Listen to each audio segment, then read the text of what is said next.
Praise the Lord at Happy Lord's Day po sa bawat isa. Isang malaking pribilehiyo na pinagkaloob ng Panginoon na tayo ay tinawag dito upang mamahinga and tayo'y tumugon sa tulong ng banal na Espiritu na tayo'y dadako dito sa lugar na ito at mag-assemble together and give our worship to our God.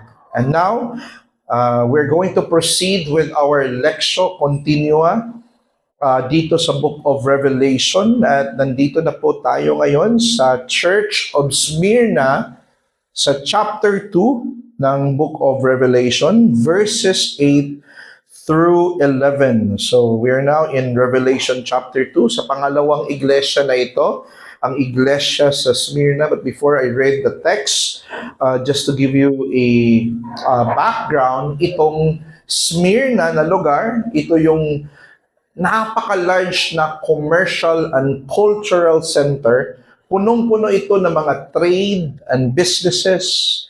And it boasted to have a large Jewish population that held power and influence. Meron itong mga entertainments like mga stadium and Olympic Games. Meron itong massive library na sikat, and also a great Odeon Music Hall and the largest outdoor theater in Asia Minor. And most interestingly, itong lugar ng Smyrna, this is the birthplace of one of the greatest poet of all time, na walang iba kundi si Homer, na nagsulat ng Iliad and Odyssey. During college days, basang-basa natin yung mga libro na yan, mga kapatid. So we are very familiar. And the city of Smyrna was laid out in 3 tiers. The sea with its port, the rolling hills, and the high hill of Pagos, known as the crown of Smyrna. At punong-puno ito ng napakaraming templo, ng iba't ibang mga Diyos-Diyosan, and there are lots of noble buildings in Smyrna.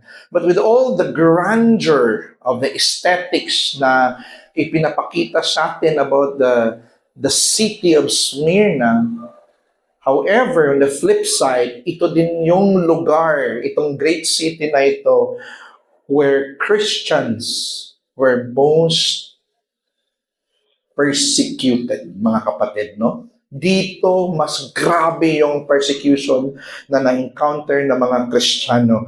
And we're now going to witness one of the 7 churches in Asia Minor that was greatly persecuted in this city. So, babasahin ko po sa ESV version or English Standard Version.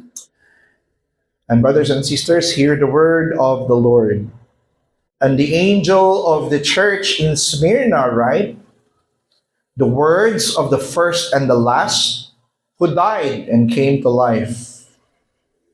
I know your tribulation and your poverty, but you are rich, and the slander of those who say that they are Jews and are not, but are a synagogue of Satan. Do not fear what you're about to suffer. Behold, the devil is about to throw some of you into prison, that you may be tested for 10 days, and you will have tribulation. Be faithful unto death, and I will give you the crown of life. And he who has an ear, let him hear what the Spirit says to the churches. The one who conquers will not be hurt by the second death. Let us pray to God. Our great God, the King of all kings, the Lord of all lords, you rule the heaven and earth, Lord. And these people that are here, the unbelieving world does not serve you, does not give credence to your lordship, does not pay obeisance to your majesty. This world is a fallen and sinful world, but you gave your Son, Jesus Christ. He came in this world to die for our sins. and call all men to repent from their sins and believe. And we who believed in his name were partakers of the suffering, because this world hated Christ, and therefore it hated us who followed him. We are not strong on our own, Father. We derive our strength from your grace and your mercy. So when persecution may come in our lives, please be with us in all our journey until we reach the ultimate promised land, the land of glory, the new heaven and the earth. And may your church today, may you give them encouragement, give them comfort and joy, that in the midst of these great trials that may come in our lives, we may come victorious until the end, solamente por gracia, only by your grace alone, in Jesus' name. Amen. Si Alaa Abdel Fattah, isa siyang British-Egyptian activist, writer siya ng mga blog, and he was one of the leading figures ng 2011 sa tinatawag na Egyptian Revolution. Itong mga ito, they revolted and wanted to oust President Hosni Mubarak, kasi itong presidenteng ito is known for his corruption, oppression, and even problem with equality. So itong presidenteng si Mubarak ruled Egypt for more than 25 years, mga kapatid, no? Na punong-puno ng mga maraming anomalya at korupsyon. And it was Alaa Fattah who mobilized people in a form of protest para lang maalis itong si Mubarak sa kanyang otoridad, sa kanyang tyranny, sa kanyang pagpahirap sa mga tao. But in October 11, the Supreme Council of the Armed Forces, or the SCAF, proceeded to seize power, pero itong si Alaa continued his advocacy and activism, criticizing the military, leading to his arrest and imprisonment for 12 years. Nandito ito sa WashingtonPost.com, as reference ito, mga kapatid. And what happened to Alaa, for the cause of freedom, para maging better yung society, yung ini-envision niya, experienced hardship and difficulties. But he was still hopeful na even though na nabilanggo siya, that his advocacy would flourish. And he wrote during in his prison, ito yung sinulat ni Alaa, "You have not been defeated." And this hope of him, nung narinig ito ng mga followers niya, nagbigay ito ng lakas sa kanya mga followers and to many people. And there was one providence of God that came in na liberate si Alaa after so much persecution. And that president, after so many instances, ay hindi na nagahari. Now, ang pag-uusig, itong persecution that we're talking about here, ito yung kaakibat na halaga sa pakikipaglaban sa kasamaan, paniniil at pang-aapi. The moment na magfa-fight ka na doon sa mga hindi magandang nangyari sa society, if you're going to fight against tyranny, oppression, and whatnot, ito yung price na kailangan mong bayaran, na ikaw ay ma-persecute.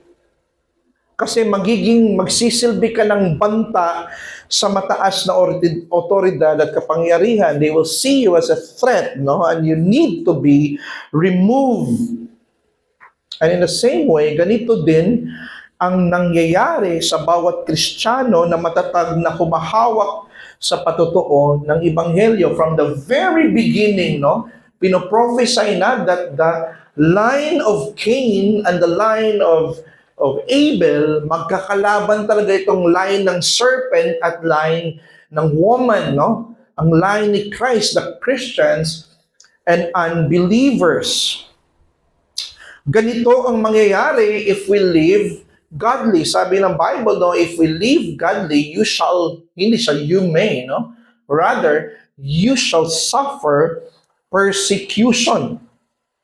Especially when we confess na may nag-iisa lamang at natatanging Panginoon at Hari, which is the Lord Jesus Christ. Now, ngayon, it's easy in our time, in our modern context, to just say that Jesus is my Lord and my Savior. That's a thing that is very cheap, no? But if you're going to way back down through the corridors of time, babalik ka dun sa history and what it meant for them to confess that Jesus is Lord, you will see that there's a huge difference between their context and our context, because the moment they consider that there's another Lord than Caesar, it would be tantamount of dying right there and then. If they confess, Jesus Kyrios, or Jesus is Lord. Napakahirap. Ang line na yan na Jesus is Lord, it will cost them their lives. And the church of Smyrna was experiencing the same under sa tyranny ng Rome that considers Caesar ang kanilang Panginoon, and the persecution of their fellow Jewish people who do not consider Jesus Christ as Lord. They were slandered, put to death, and even tested of their faith. And it's true that dito sa side, before we reach there to glory, mga kapatid, in the side of glory, habang tayo'y naglalakbay patungo doon sa kaluwalhatian, no? Before tayo makareach doon sa celestial city na sinabi ni John Bunyan sa kanyang Pilgrim's Progress, maari hindi natin ganap na maaalis itong pag-uusig, no? It's possible that if you confess, if you are one with Christ, may kaakibat talaga dyan ng mga sufferings. If you're going to follow Jesus Christ, maaari itong mangyari at hindi pwedeng maiwasan kung tayo'y mamumuhay ng may kabanalan. Because the Bible says that Jesus is not only the narrow gate, hindi lang siya yung masikip na gate, but He is also the narrow way. So papunta ka doon sa kaluwalhatian if you're going to enter Jesus and live the Christian life. There might be cases na dumarami na ang mga trials, may cross ka na nabibit-bitin papunta doon sa kaluwalhatian. But the comfort of Christian ministry is that itong ating paglalakbay, itong ating pamumuhay bilang Kristiyano, hindi ito empty na endeavor, mga kapatid, no? Because God is the true King of heaven and earth. At itong comfort natin, He knows what we have gone through.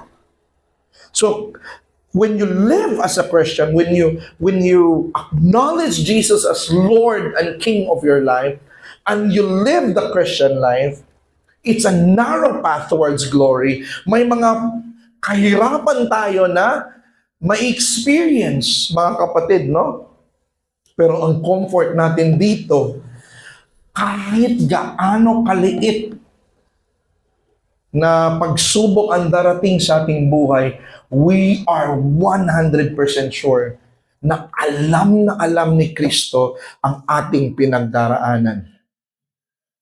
Kaya ang message natin, maaaring paghihintulutan ng Diyos ang pag-uusig at even ang kamatayan na darating sa bawat isa, ngunit ang gantimpala ng buhay na eternal ay tiyak na ating matatamasa.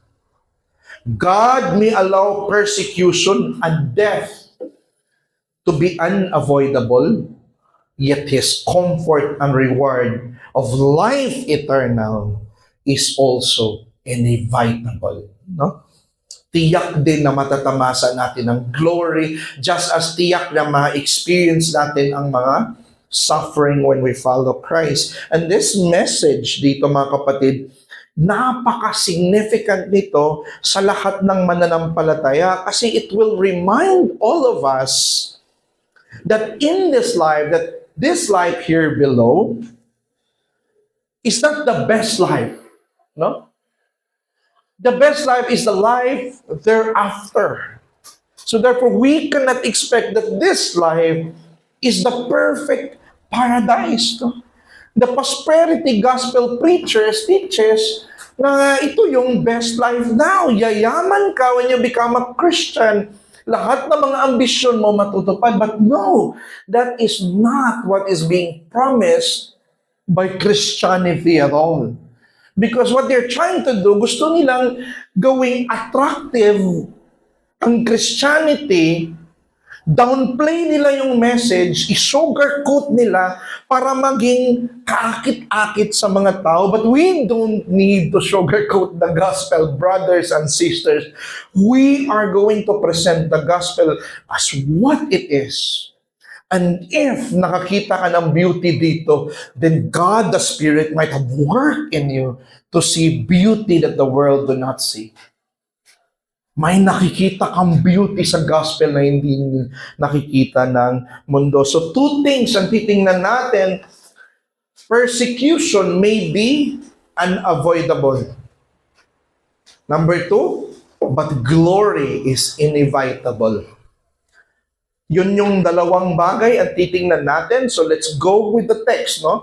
Babasahin natin, himayin natin ang teksto sa ating text, no? And this is what we find here in verse 8. Unto the angel of the church in Smyrna, right, inutusan si John. And anong sabi? The words of the first and the last, no?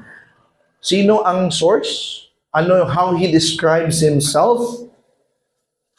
The first and the last who died and came to life. Now, take note, John was the messenger.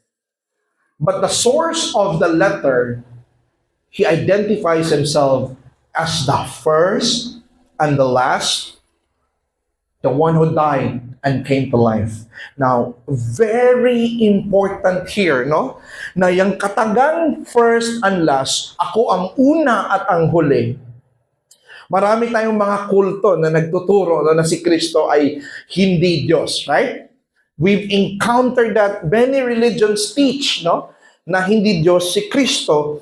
Pero yung kataga na yan, una at huli, ginagamit yan always sa Bible to refer to God Almighty, who is Yahweh. Read Isaiah 41 verse 4. Ito ang sabi, who has performed and done this, calling the generations from the beginning. Ano sabi? I, the Lord, Yahweh, the first and the last. I am He. Now, if this is not, if Jesus Christ is only a man, no? Why would He covet that title that is exclusive only lamang sa Diyos? Right? If He's not God, why would He desire to identify Himself as such? That implies na siya yung una at ang huli. The one who deals with Israel, the one who deals with Abraham is no other than the Lord Jesus Christ Himself. He is the Yahweh. And Isaiah 44 verse 6, no? Anong sabi nitong Isaiah 44 verse 6? Thus says the Lord, the King of Israel and His Redeemer, ang kinikilalang hari at tagapagtubos ng Israel. Anong sabi niya? The Lord of hosts, I am the first and I am the last. Besides me, there is no other God. Do you see that? So the source of this letter na pinadala through John the Beloved is the very God whom the fathers, whom the Jewish people believe to be their God. It's the God Almighty. At pamilyar dito si Apostle John kasi aral sila sa Hebrew Scriptures, no? But more than this God is described as the one who died, who were persecuted, who were killed, right? But this God came to life. This Jesus came to life. Now, sa mga persecuted Christians ng Smyrna, napaka-comforting na salita na ito, ng kataga na ito, sapagkat ang nagsasalita, number one, si Yahweh, the God who is faithful to His covenant. Pag ginamit kasi sa Bible, Elohim, it refers to the sovereign God of all creation. Pag sinabi kasing Yahweh, the covenantal God, ang papasok talaga sa isipan ng mga believers, this is the God who is faithful to His promise. And that is the very God here na nakikita natin. So, and they are reminded that even if they will be overtaken by death, nanganganib ito sila na mamatay, right? But knowing the idea that this God was slain, was persecuted just like you are, but this God came to life. So they will be absorbed into life everlasting, just as Christ was resurrected from the grave. And anong sabi ng Diyos na ito sa kanila? I know, verse 9. Let's look at verse 9.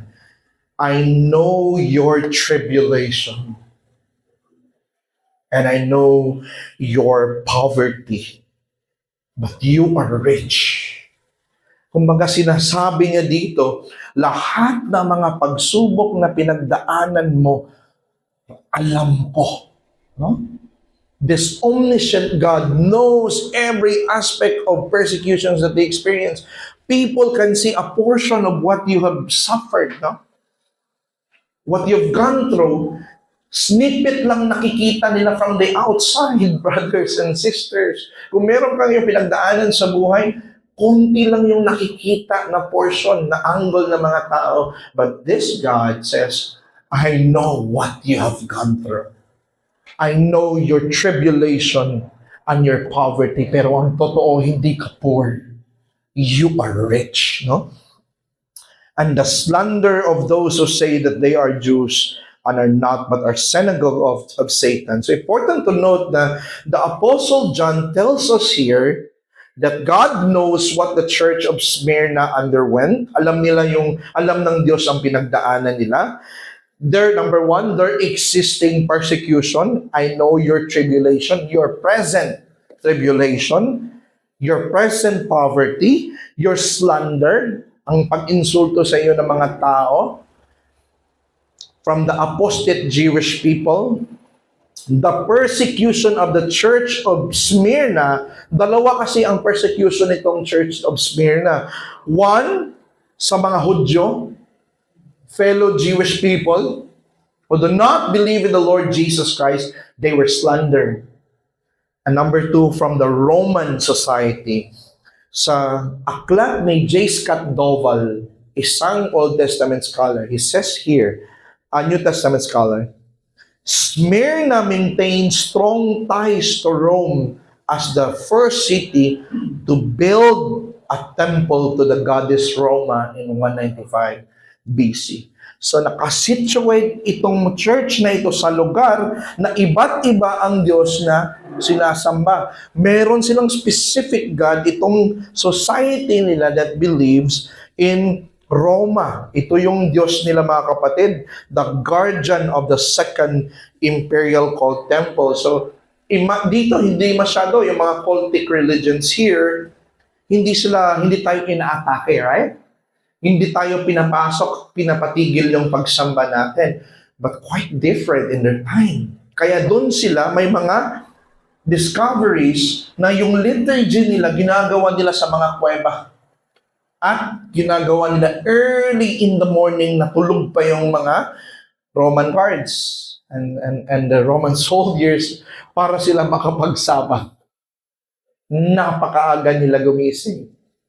Mahirap ang kanilang sitwasyon. But this is the thing.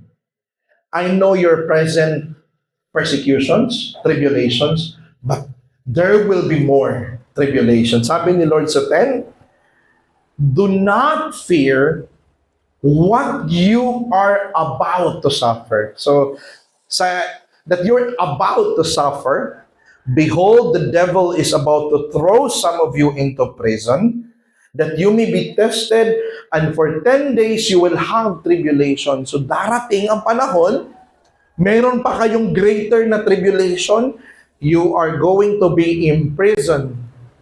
Kung tayo siguro makikinig ng ganitong pangako na mangyayari sa atin, normally, our reaction would be, we will be overtaken by fear.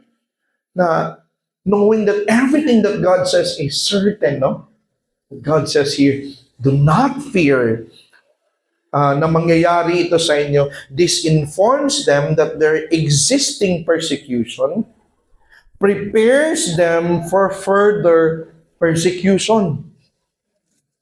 But the comfort of the church of Smyrna, ito lang ang comfort ng Church of Smyrna.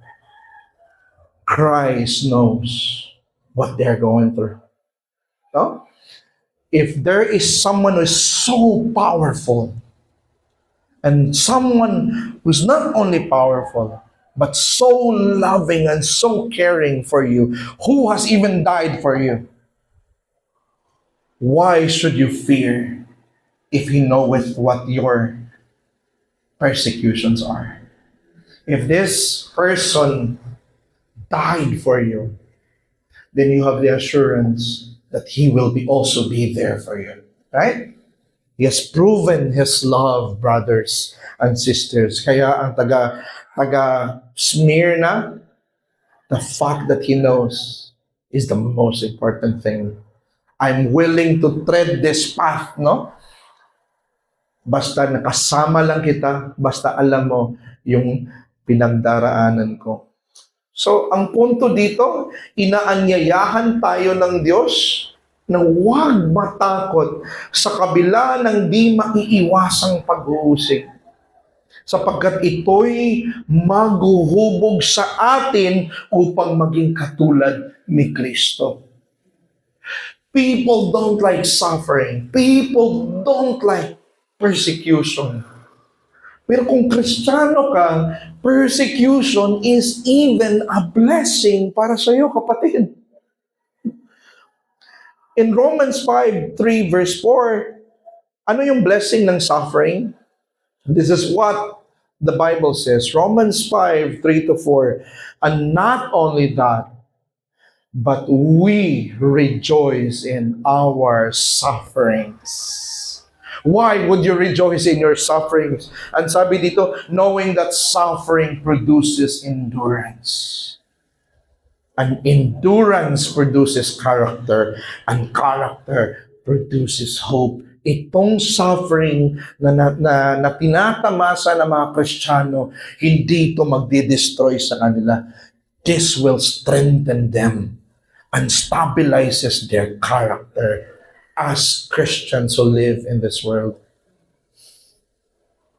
And suffering, Brother Jess, gusto ko maging Christian.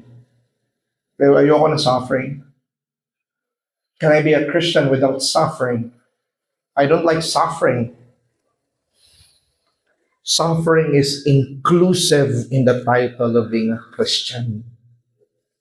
Truly, truly, I say unto you, sabi ni Christ, a servant is not greater than his master. Nor is a messenger greater than the one who sent him. If your master, has persecuted, and you say that you're a disciple of Christ, then you too will be persecuted. The world will hate you because it hated Christ first.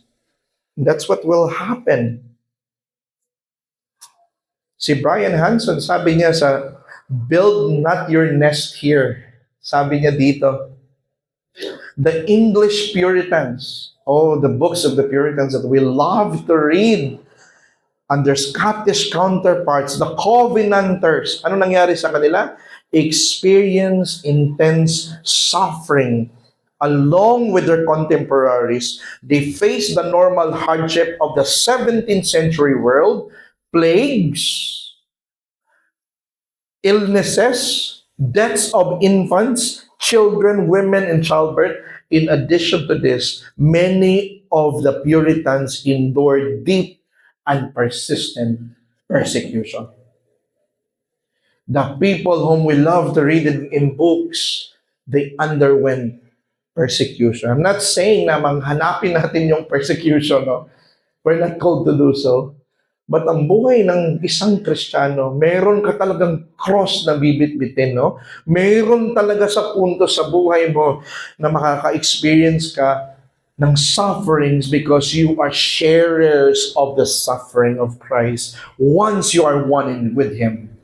Yung na-united ka ni Christ, you're not only beneficiaries of the benefits, but also of sufferings.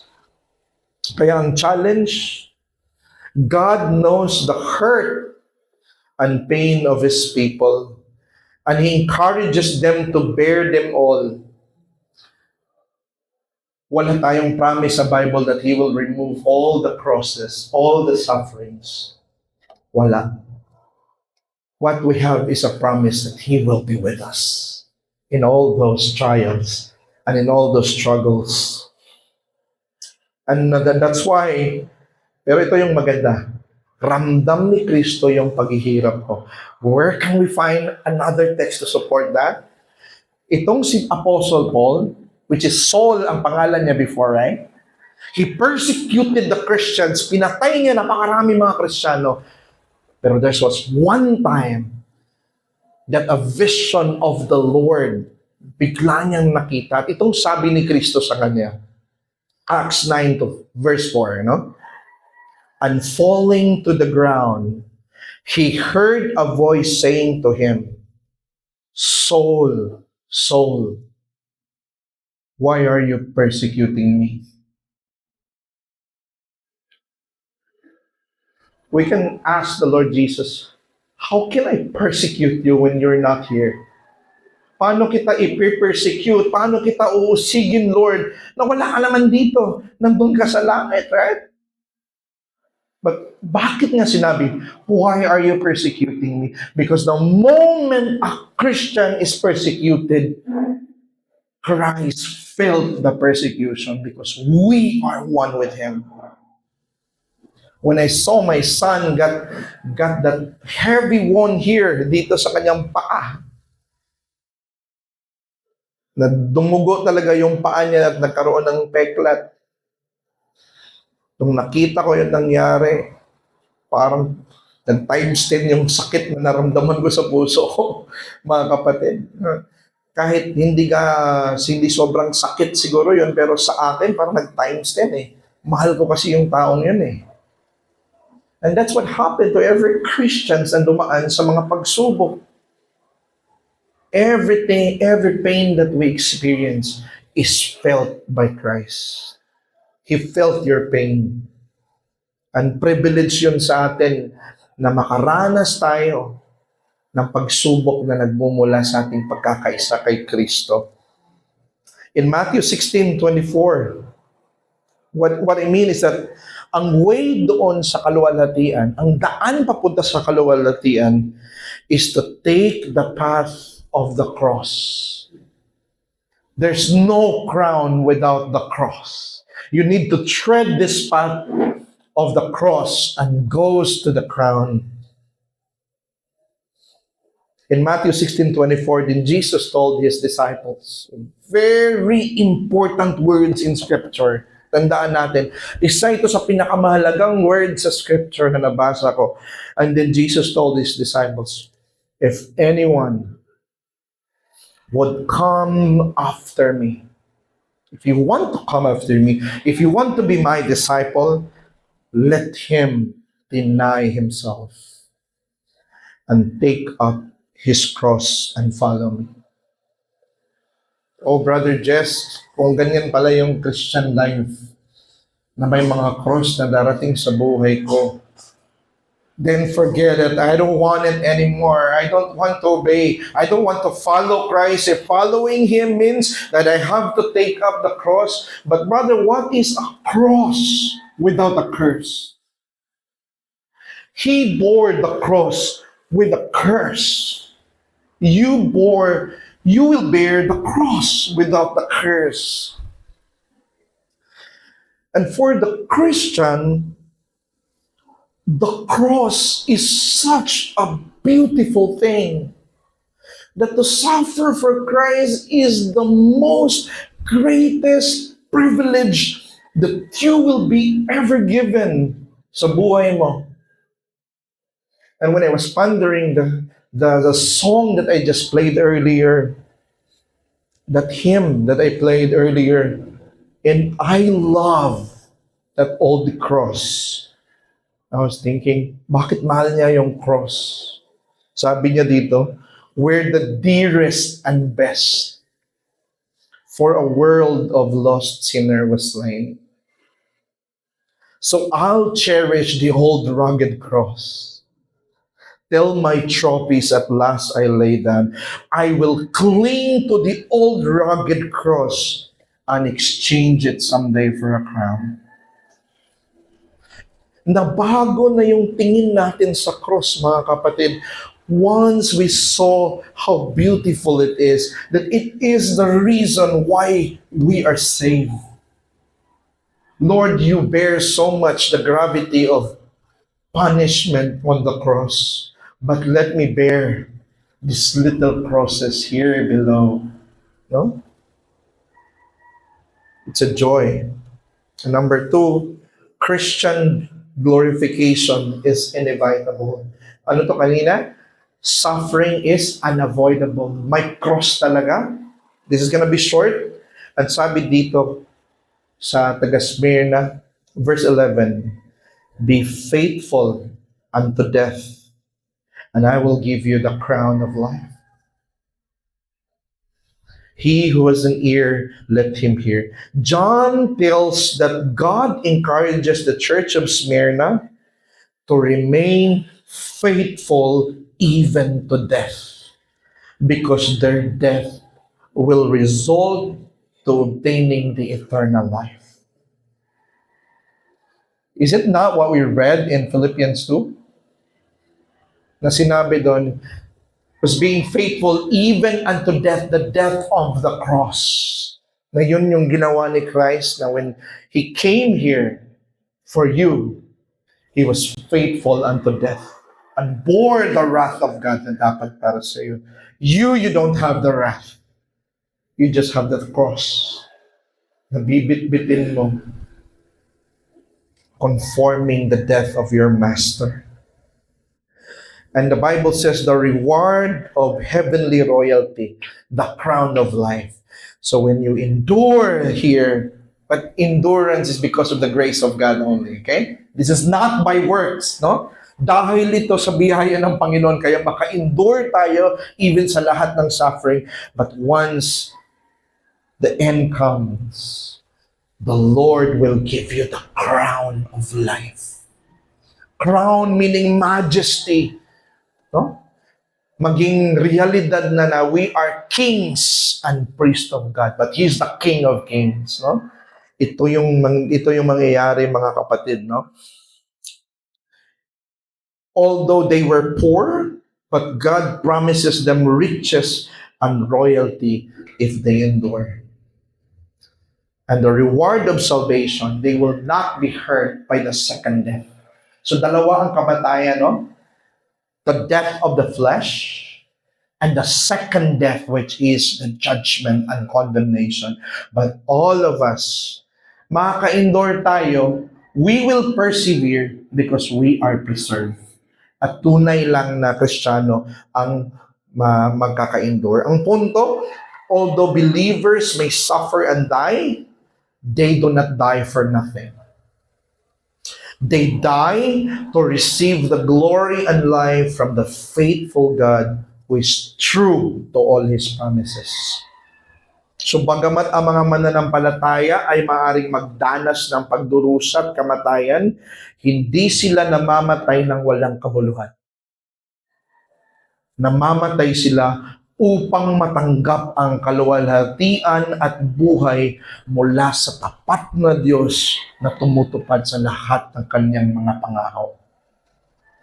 So itong buhay na ito, transition pala to. If we die, that's only a threshold into glory. Nag-transition ka lang doon sa kaluwalhatian. And no wonder in 2 Corinthians 4:17-18, for this light, anong tawag dito? Light, very light, momentary affliction is preparing for us the eternal weight of glory. Oh, this is momentary, brothers. And this is very light. Why would you complain? No? Why would we complain for this light, momentary, if the equivalent of it in the future is the eternal, not momentary, but eternal weight of glory? Beyond all comparison, sabi ni Paul, as we look not the things that are seen, but the things that are unseen. In 2 Timothy 11:12, 2 verses 11 to 12, the saying is trustworthy. If we have died with him, we will also live with him. If we endure, implying sufferings, right? Because you cannot make sense of the word endure without suffering. But if we endure, we will reign with him, the crown, right? And in 1 Peter 5:10, after you have suffered a little while, huh? The God of all grace, who has called you to eternal glory in Christ, will himself restore, confirm, strengthen, and establish you. It's all for our good.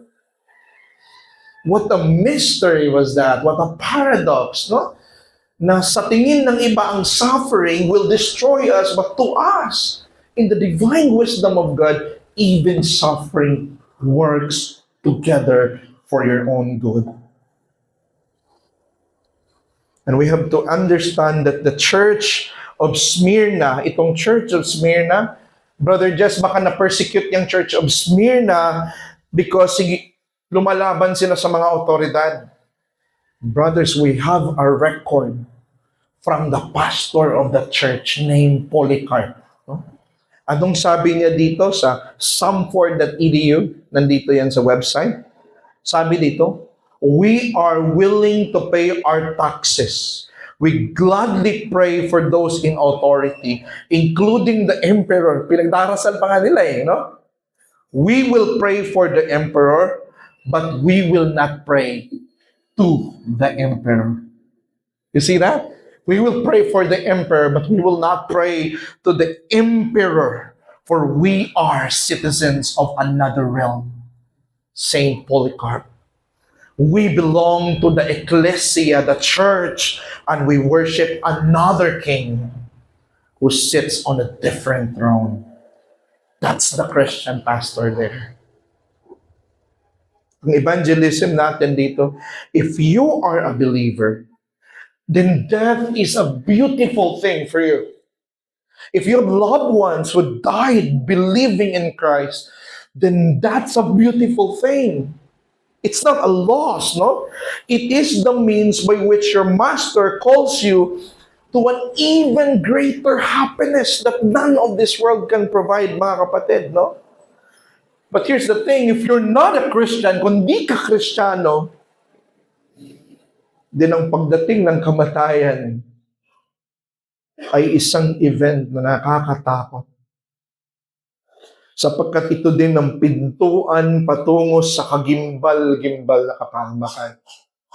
If you're not a Christian, not only your struggle with uncertainty, what will happen in my life? If suddenly death comes in my life, where will I be? Not only matatakot ka sa uncertainty, that you will face the holy and just God. But while the judgment has not come, kailangan mabayaran ang iyong kasalanan. And Jesus, ang Diyos na nagkatawang tao, ang siyang nagbayad sa kasalanan sa mga taong tunay na nagsisisi. So kailangan mo magsisi. Halikuran mo yung kasalanan mo sa biyaya ng Diyos. And acknowledge and bow your head to Christ, the King and Lord and Savior in your life. Oh, come to Him and repent. Conclusion to end. Christians may experience persecution, slandering, and humiliation from the unbelieving world.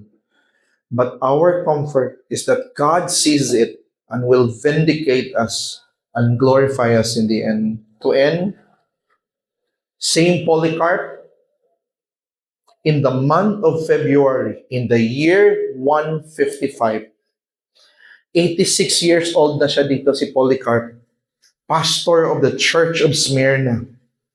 He was cruelly put to death by fire and sword because he refused to renounce Jesus Christ. Hindi niya kayang i-deny si Christ. At ito ang sabi niya nung he was told to deny and renounce the Lord Jesus Christ. Ano ito sabi niya? For 86 years, I have been His servant, and He has done me no wrong. And how can I blaspheme my King who saved me? He offered a prayer in the name of the triune God, and then he was bound. The wood was lit. Sinilaban na yung wood. Unlike Jesus who was crucified naked, Polycarp entered the flames without clothes. But when they saw that his body would not be burned by the fire, ito yung miracle na sa Pax Book of the Martyrs ito. An executioner was called to stab him with a dagger, and so he was killed by fire and by sword. The Christian follower of Jesus is not only faithful in good circumstances, they are faithful even at the death. Let's pray to the Lord. Oh Father, who would give us boldness to be courageous from the world that persecuted your people, but only Thee, your cross, your beautiful cross, Lord, what you have done for us is a perfect exemplar that leads us to also die for you. May you give us grace, strength, and courage in the time of persecution na darating sa buhay namin. At nawa, iti-take namin itong mga sufferings na ito na privilege na mapatunayan namin na ikay mahal din namin, Lord. Mahal ka namin dahil sa iyong pagmamahal sa amin.